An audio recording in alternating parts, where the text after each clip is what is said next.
got my one guitar. I've had it forever. I had it when I turned 16, and that's the only guitar I ever had. And I did have a classical guitar. I gave it away. But it's the only guitar I've ever want. I love it, and it's struggling right now. It really is. It can't even hardly be in tune. It's sad.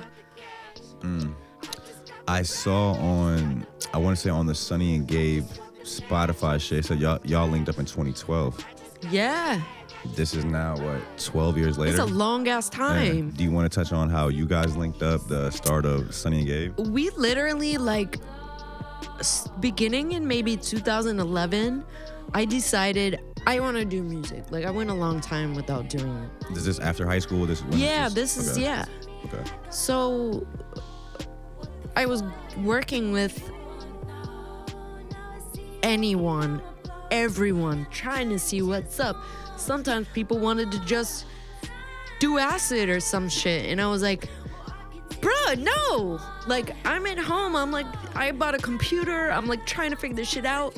I knew I kind of liked some electronic stuff, like beats and things like that. And I was just really so fucking out there. What do you mean by out there? Out there, just putting yourself out there trying to link with people? Just linking with everyone. And then, I guess it was about a year.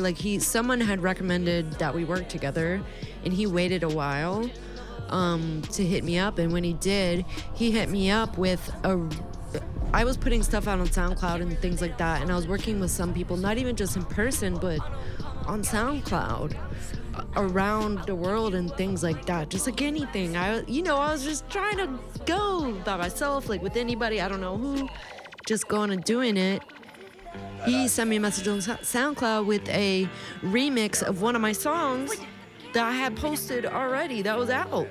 He did a remix to it. He fucking got, and I was I was a little irritated because I was how does he have this? I didn't understand how you can, how could... I think SoundCloud had an option to download tracks. This was so early in SoundCloud, he might have ripped it, though. He might have you can totally rip shit, which I didn't know. So I'm how did he get this? And what the fuck is these... This shit sounds weird as fuck. But... I had already sort of tried to sort of do so many different things at that point that I was this shit is weird, and it caught me off guard, so I didn't know if I liked it. It was just weird. What did he do to the remix? Did he sing on it? Did he just... mixtape. Okay. The one he sent me is on our first mixtape. It's called Statue. Okay. I like it now. But the fact that it felt weird, and I was what the fuck is going on? It wasn't expected. Well, one, the fact that he did it, but two, what he actually did on there was kind of weird. The way he kind of made the groove to it was weird. That's the only way I know how to say it. It was just weird, but in a good way. I was all right. After I got over the initial, what the fuck, I was this is interesting.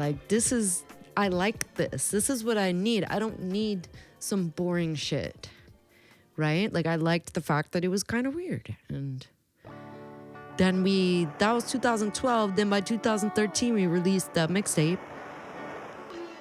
And I had made so much other stuff too. It was just a really good, consistent workflow. So at that time before you guys linked, what were you putting out? Stuff you produced and sang on it? Yeah, stuff I produced and sang on, stuff that I sang on that I would to other people produced, or beats I got on. There was a few different collaborations I had. It was so early in SoundCloud. It was really a social media though, so it was that's what I'm kind of trying to get back to, just posting rough shit, because it was so fun. You would post something and someone else would be oh, you were really friends. They'd be oh, can I put drums on this or something? It was a working...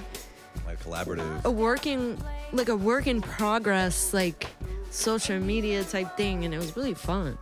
That's kind of how, just a side note, that's kind of how Kanye's album, I think The Life of Pablo was. That was the first time I seen that, where it was literally different editions of the album would come out. He dropped the album on platforms, and then a few times after the release, it would change. It'll be new songs on it, new versions of songs, different orders. Yeah, I like that. And it was an evolving album. It was pretty cool. that's sick because yeah, you know, a lot of us get stuck on like the demos and like certain out of the 17 versions there was like this one like and then they're just like the thing about it was got somehow left after that version, so we got to go back and find out, you know. That's yeah, I'd met him at a DJ night and I remember someone was like, oh, you got to meet Gabe, and you know, he walked, you know, he's being all cool walking past me doing this, and I remember being like doing like that, some handshake. I can't do hand things like handshakes. Is like, this after the SoundCloud link? No, this was before. This was like just like a random just meeting him, just like in passing kind of. But it was just a really awkward moment because I was like, I didn't want to be rude, but I can't do the a handshake. Stuff. Is that what you're trying to do? No, like thing, like fancy stuff.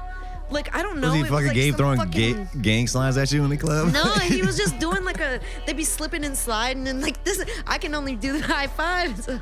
I'll be honest, I have no idea what you're trying to say. No, people be doing slick handshakes. Oh, so it's a type of handshake. Yeah, okay, like.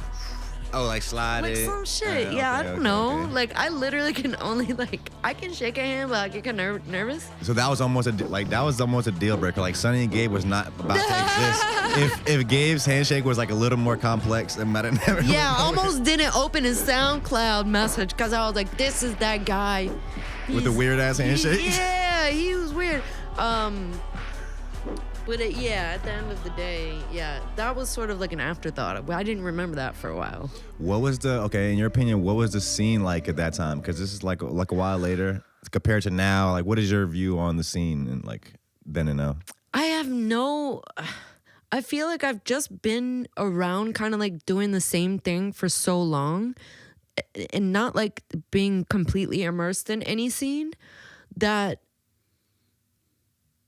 I don't really know. Like, I'm pretty much at home doing shit. Like, I go out when I gotta do, I don't want to say gotta do a show, but I'll go out when I perform, and sometimes I want to go see people DJing. So, like, that all was cool. Like, and especially a couple of years later when we had, like, Alchemy and the creative scene in Norfolk was super active and, like, many people coming together. It was like real inclusive. Like it was like different. Anybody who was creative, their like clique or whatever, like everyone kind of became one.